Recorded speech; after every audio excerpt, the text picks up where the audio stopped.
In today's news, we have gathered some exciting info for you. Our topics this week are a new Harry Potter movie, the official title of the Godzilla vs. Kong sequel, and the upcoming Indiana Jones 5 trailer. Also, find out how the upcoming Penguin series links to the Batman 2 and what Margot Robbie's departure from Pirates of the Caribbean might have to do with Johnny Depp. Enjoy our new video. This week, there was new information regarding the upcoming Penguin series from DC. After Colin Farrell's role as the villain got a lot of positive feedback, the Penguin will soon get his own series at HBO Max. Not a lot is really known yet, which is why it's all the more pleasing that HBO Max official Sarah Aubrey has revealed a couple of details about the DCEU project. According to her, the Penguin will be directly connected to The Batman and will be set between the movie and its sequel. In addition, the series will serve as a sort of transition between the two movies and will certainly include a few references to The Batman 2. The main focus will be on Oswald Cobblepot, aka Penguin, and his life as a criminal mastermind. So contrary to previous speculation, the series will not be an origin story, but a conventional spin-off. Incidentally, the Batman director Matt Reeves is also producing the series and is likely to be interested in building a bridge between the Batman and the Batman 2 that makes sense in terms of plot. The series will be directed by Mayor of Easttown director Craig Zobel, with the script coming from Agents of S.H.I.E.L.D. author Lauren LaFranc. Sadly, Sarah Aubrey could not comment on a possible release date yet, so we still need to be patient a little longer. The play, Harry Potter and the Cursed Child, has performed worldwide since 2016. The story takes place 19 years after the events of Harry Potter and the Deathly Hallows and was actually supposed to be brought to the big screen. However, the reality of recent years looked different, and so the idea was scrapped. Under the management of the new Warner Bros. Discovery chief David Zaslav, that will now change. The adaptation of the play would fit very well into the new strategy of the company, which wants to promote more of its in-house brands and focus on quality over quantity in the future. As the Direct reports, the film adaptation of the stage play is being tackled by Zaslav and producers Michael DeLuca and Pam Abdi. Unlike the books, the story is not the work of J.K. Rowling directly, but of screenwriter Jack Thorne, who premiered the play in London in 2016. Nevertheless, Zaslav is aiming for a strong collaboration with Harry Potter creator Rowling, who in previous years, however, has been rather averse to adapting the play into a film. Her planned involvement in the movie adaptation is sure to attract some fans, but there is no official confirmation yet. The plot of Harry Potter and the Cursed Child is about Harry and Ginny's son, Albus Severus Potter. Now that the hero of the fantasy novel and movie series is an overworked employee of the Ministry of Magic, his son is standing on his own 2 feet and wants to follow in his father's very big footsteps. But in doing so, he puts himself in great danger and is soon in need of help. When exactly the new Harry Potter movie is to be released is still uncertain. For now, we are waiting for official news from Warner Bros. When rumors started circulating some time ago that Birds of Prey actress Margot Robbie was to star in an upcoming 6th Pirates of the Caribbean film, many fans were amazed. At first glance, this was perhaps an unusual casting.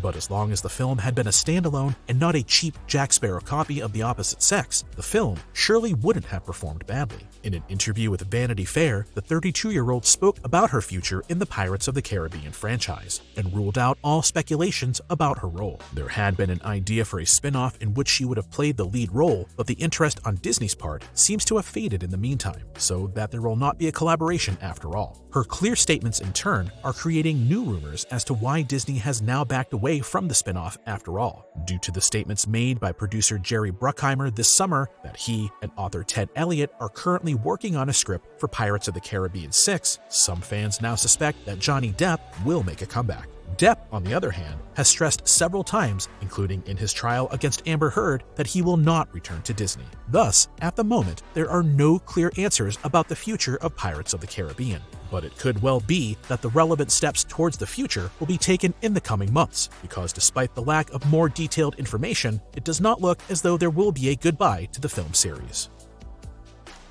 There are many rumors about the upcoming 5th Indiana Jones part, especially the return of the 80-year-old Harrison Ford, who is still not quite imaginable as a whip-wielding archaeologist, is causing some skepticism within the fan community. Up to now, though, there is still no first trailer, so one cannot really form an opinion about the film yet. However, that should change soon if the words of director James Mangold are to be believed. When a fan recently asked him when we could expect the first promo footage, Mangold promised something new in the next 30 days. He didn't explicitly mention that it would be a trailer, but given the fact that one already exists and was shown behind closed doors at the D23 Expo, a trailer is very likely. This could also help to counter the currently accumulating rumors that the movie is really bad in its present form. Allegedly, test screenings are currently taking place where 6 different endings were rated by a selected audience. Each is said to have been worse than the other, with the one where Indy's goddaughter Helena follows in his footsteps standing out particularly badly. Also included was the classic big-screen death of Indiana Jones in some sort of time travel ending. The emerging negative reports are said to have caused some trouble behind the scenes, with Disney boss Bob Chapek internally demanding immediate reshoots in order to still save the conclusion of the film series. Director James Mangold denies that there have been any screenings at all, which means that the rumors should be taken with a grain of salt for now. Let's first wait for the upcoming trailer before making any assumptions. The movie is scheduled for release on June 30th, 2023.